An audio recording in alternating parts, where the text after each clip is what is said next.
Ishmael's significance in the Bible, particularly from Genesis 16, which we just covered, extends through the patriarchal narratives and has lasting theological, historical, and symbolic impact. Here's a clear breakdown based on the biblical text and its interpretations. 1. Ishmael as Abraham's firstborn son. Doubts. Ishmael is Abram's first son, born to Hagar, the Egyptian servant, when Abraham was 86 years old, Genesis 16:16. And his birth results from Sarah's plan to provide an heir through a surrogate, a common ancient custom, because Sarai was barren and impatient with God's timing for the promised child.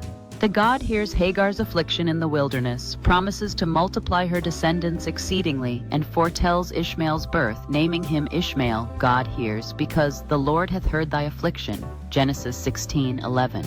2. God's promises and blessings to Ishmael. God repeatedly blesses Ishmael and makes specific promises about him. Even though he is not the child of the covenant line, that role goes to Isaac.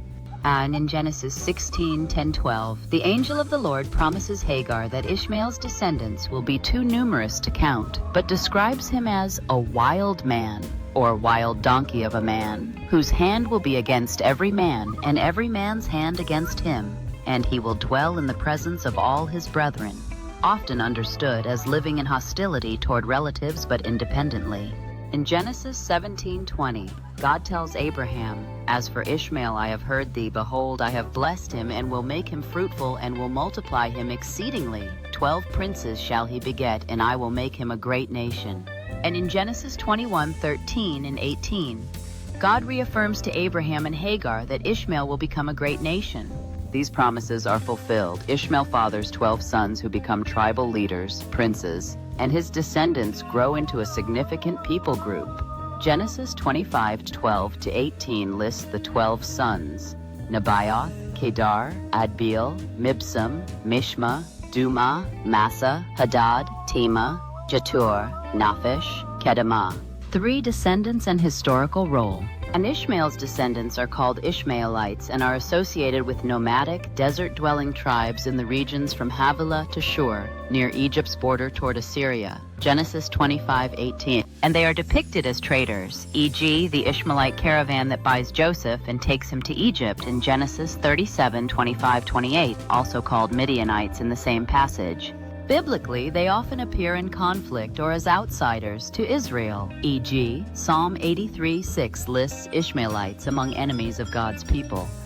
Many traditions, especially Islamic, identify Ishmael's descendants as the Arabs, or at least northern Arabs, with Muhammad considered a descendant through the line of Ishmael. In Jewish and Christian views, the link is more general. His line contributes to various Semitic Arabian tribes, but the primary covenant line remains through Isaac. 4. Theological and symbolic significance. Not the covenant heir, Ishmael represents human effort to fulfill God's promise through surrogacy rather than waiting on divine timing. Isaac is the child of promise, born miraculously to Sarah. God's mercy and inclusion. Despite not being the covenant child, God shows compassion to Hagar and Ishmael multiple times, protecting them in the wilderness, blessing them, making Ishmael fruitful. This highlights God's care for all people, even those outside the primary covenant line. Genesis 21:20 says God was with the lad. Prophetic foreshadowing. The description of Ishmael as a wild man, living in hostility toward relatives, has been interpreted as prophetic of ongoing tensions between his descendants and Isaac's, Israel, though the Bible also shows moments of reconciliation, e.g. Ishmael and Isaac together bury Abraham in Genesis 25:9. In New Testament theology, Paul uses Hagar and Ishmael allegorically in Galatians chapter 4:21-31 to contrast the Old Covenant, law, bondage, with the New Covenant, promise, freedom through Christ. Ishmael symbolizes those born according to the flesh, while Isaac represents those born according to promise. As Abraham's firstborn, blessed by God with a great nation, but not the line through which the Messiah comes, that is Isaac, the Church emphasizes God's mercy toward Hagar and Ishmael, Eg El Roi, the God who sees in Genesis 16:13 as a sign of divine compassion for the afflicted and outsiders. Ishmael's story is read as part of salvation history, showing that God's blessings extend beyond Israel, though the covenant promises, circumcision, land, Messiah, flow through Isaac. There are no major unique variants in the Ethiopian Bible's text of Genesis 16 or related passages that change Ishmael's role. In summary, Ishmael is significant as Abraham's firstborn, a recipient of God's blessing.